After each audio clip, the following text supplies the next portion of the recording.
Just like to thank you guys for 2 great seasons so far.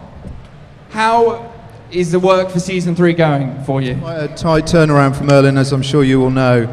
We started filming, we finished filming in October last year. We were straight into developing the scripts, and we started filming again in March. And the cast here have just been on night shoots, so they're a bit bleary-eyed today. How is Merlin and Arthur's relationship going to develop in season 3? Did you get that? Definitely. She's very excited, just in case you wondered. Apparently, you're the voice. That is how is Merlin and Arthur's relationship going to develop as we go into season 3? Calm down, dear. Well, I think starting again, coming into a new series, the relationship needs to be established again, which is that of a the servant-master relationship. But the 3rd series is set a year in the future, so a lot's happened, a lot's changed, and a lot will change and happen. And but both characters have matured quite a lot, and you're seeing Merlin at a stage when he's gone through a huge amount emotionally and physically in series 2, and he's arrived at a point where I think he is a bit of a mature character, and he has a different outlook in life, and he is taking that famous wise advisor role that maybe we know from legend. So yeah, you're definitely seeing their friendship and their duties in life taking a bigger step. All right, and we've got a question from a young lady down the front. Hi, Katie, have you still got Hugo? Yes, absolutely. He's an integral part of the team. He's not going anywhere. Peachy. The other thing I wanted to ask was, on a scale of 1 to 10, with 1 being a slap and 10 being the loss of 2 or more limbs, exactly where is Morgana's terrible and bloody vengeance on Merlin going to fall? Oh, God. Nice. Well, there's a difference between where I would like it to fall and where it does fall, because I think there is no coming back for somebody who kills their friend. But the Morgana-Merlin relationship is the one for me that's changed the absolute most when it comes to season 3, because obviously, a year has passed, and I think a lot of the innocence of their relationship, well, all of it is gone, because Morgana now knows what Merlin did. So definitely there is a change. On a scale of 1 to 10, I think that's for you guys to say and not for me. So stay tuned, I guess.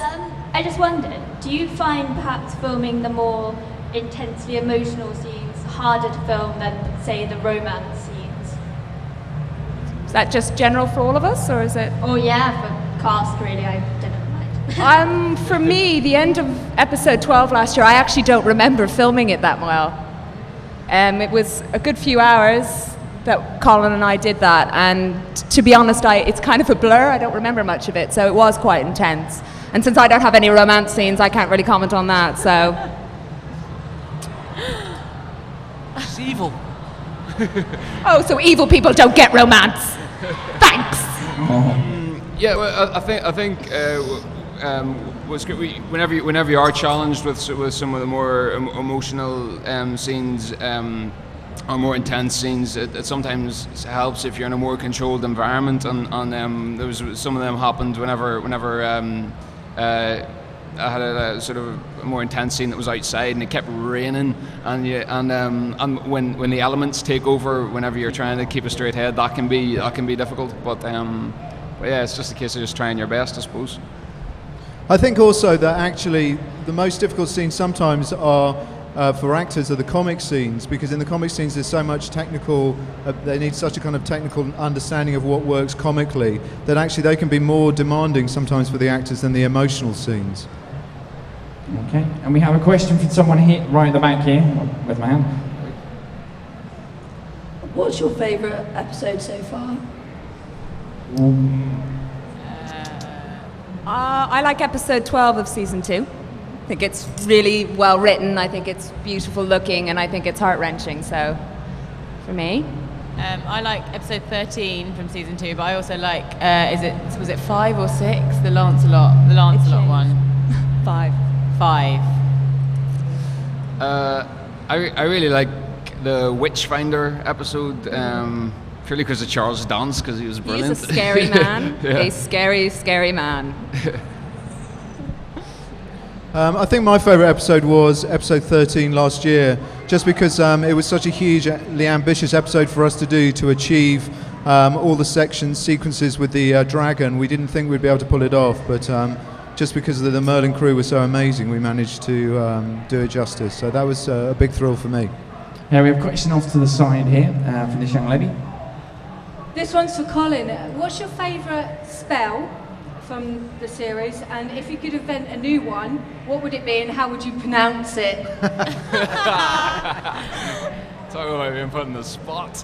Well, I'm obviously going to choose the easiest spell to say at the minute, which is for burning, which is basically I command fire.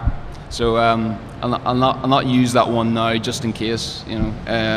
If I could invent a spell, I don't know. I feel like saying something really noble, like cure world hunger, but that would just be really cheesy, wouldn't it? I don't know. I guess anything that can help people. I suppose anything that can bring a certain amount of happiness in a way. Maybe, I don't know. I'm gonna be really cheesy. The show is our spell. We bring the happiness to you. Oh. Hopefully. Yeah, in America. It's now been airing in America for quite a while. How have you been surprised by the reaction? Because from all accounts, they love it. I mean, obviously we were thrilled that it did so well in America. We're on series 2 now is on Sci-Fi, and our audience is building constantly all the time. So, I mean, for me as a program maker, you always want your shows to be international, and the fact that we've sold to 180 territories now and we're a big hit in America is a huge thrill for me. Colin, how do you feel about being famous in America? I don't know. It's hard to sort of think about those things sometimes when you're filming a series, because you're in a stage where you're creating it and people are, I guess, asking about a finished product in a way. And I know we have completed series 1 and 2, but at the minute you're in that filming world, and so when you're asked about something like that, it makes you aware of the effect the show can have. And I don't know. It's too big a question for me to sort of think about at the minute. Katie and Angel? Yeah, no, I mean, it's kind of been successful all over, but it's brilliant that it's a success in America. I think probably a few of us might want to sort of pop over there at some stage and maybe do some work, make some films and stuff. So for us as actors, it's great. Yeah.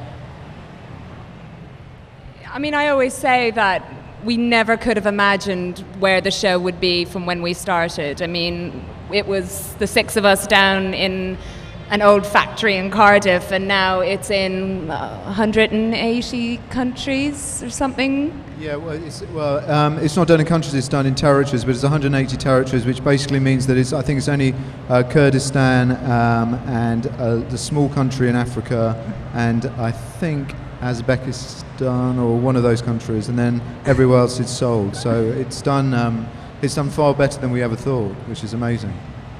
You can't imagine it.